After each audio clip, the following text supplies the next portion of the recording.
বাংলাদেশের টাকা, নারী এবং সোনা পাচার ছাড়াও ক্রিকেট বেটিং এই সমস্ত বিষয় সংক্রান্ত একটি মামলায় তদন্ত করতে শুরু করেছে সকাল থেকে তল্লাশি ইডি এবং মধ্যমগ্রামের এই আবাসনে তল্লাশি শুরু করেছে ইডি।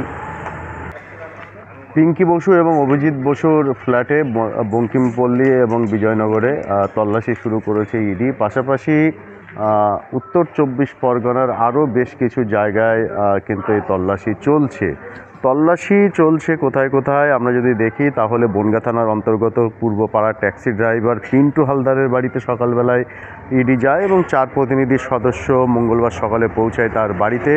বাংলাদেশের সাথে আর্থিক যে লেনদেন যে সমস্ত নেটওয়ার্ক আছে তাদের সাথে এই যে ট্যাক্সি ড্রাইভার পিন্টু হালদার তার একটা সম্পর্ক আছে এমনটা জানা যাচ্ছে। অন্যদিকে হাবড়ার রেডিমেড ব্যবসায়ীর বাড়িতে সেখানেও ইডি যায় এবং তার নাম হচ্ছে পার্থ সাহা।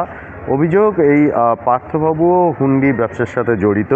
অন্যদিকে পেট্রাপোল থানার ইয়াকুব শেখের বাড়িতে সেখানেও ইডির হানা এবং তার যে মুদ্রা বিনিময় ব্যবসা আছে, দোকান আছে পেট্রাপোল থানা অন্তর্গত ভারত বাংলাদেশ যে আন্তর্জাতিক স্থলবন্দর আছে সেখানে এবং তার বাড়ি ও দোকান সর্বত্রই ইডি তল্লাশি শুরু করেছে এবং পাশাপাশি কিন্তু সোদপুরে সেখানেও আর কি তল্লাশি করছে এবং পশ্চিমবঙ্গ, ঝাড়খণ্ড সব মিলিয়ে 12টি জায়গায় ইডি তল্লাশি করছে।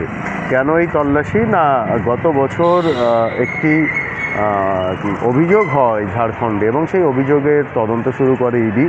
যেহেতু বিষয়টি মানি লন্ডারিং সেহেতু ইডির এখতিয়ারের মধ্যে পড়ে এবং তদন্ত শুরুর পর থেকে তার এই যে এর যে নেটওয়ার্ক আছে সেই নেটওয়ার্কের বেশ কিছু হদিশ পায়। যাদের এই নেটওয়ার্কের কিংপিন তাদের বাড়ি এবং তাদের সমস্ত নথি এবং যোগাযোগ সবটাই কিন্তু ইডি আগে যোগাযোগ করে তদন্ত করে বেশ কিছু প্রমাণ হাতে পায়। তারপর এই যারা নেটওয়ার্ক পিন তাদের বাড়িতে একযোগে তল্লাশি শুরু করেছে। এখন দেখার এই তল্লাশিতে কি পাওয়া যায়, ইডি আধিকারিকরা কি পায় এবং সকাল থেকেই কিন্তু এখানে এই যে গাড়ি করে আসে ইডি এবং এই মধ্যমগ্রামের বঙ্কিমপল্লীতে এখনও চলছে তল্লাশি।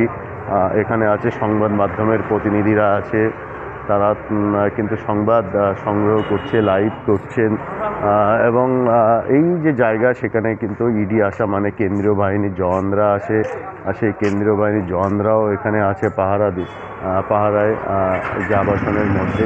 সব মিলিয়ে ইডির যে তদন্ত এবং বিশেষ করে অত্যন্ত গুরুত্বপূর্ণ এই সময় যে বাংলাদেশের অর্থ, সোনা, নারী এই যে পাচার, সেই পাচার চক্রের হদিশ বারবার করে বাংলাদেশের প্রেক্ষাপট বদলের রাজনৈতিক প্রেক্ষাপট তার আগের মতো নেই এবং এই প্রেক্ষাপট বদলের পর বিশেষ করে 5ই আগস্টের পর শেখ হাসিনা সরকার উৎখাতের পর বিষয়টি অত্যন্ত গুরুত্বপূর্ণ। যদিও শেখ হাসিনা সরকারের থাকাকালীন সময় থেকেই কিন্তু এই তদন্ত চলছে, বিভিন্ন সময় বিভিন্ন জায়গায় তদন্ত ইডি দেশ জুড়ে বিভিন্ন জায়গায় করে। শুধুমাত্র যে বাংলাদেশ এর সাথে জড়িত তা এমনটা নয়, এর সাথে রোহিঙ্গাও জড়িত এমনটা সূত্রের খবর। তো সব মিলিয়ে আমরা যদি দেখি যে ইডি এই তল্লাশিতে কি পায় এখন সেটাই দেখার। আপাতত ইডি এই আবাসনে তল্লাশি করছে।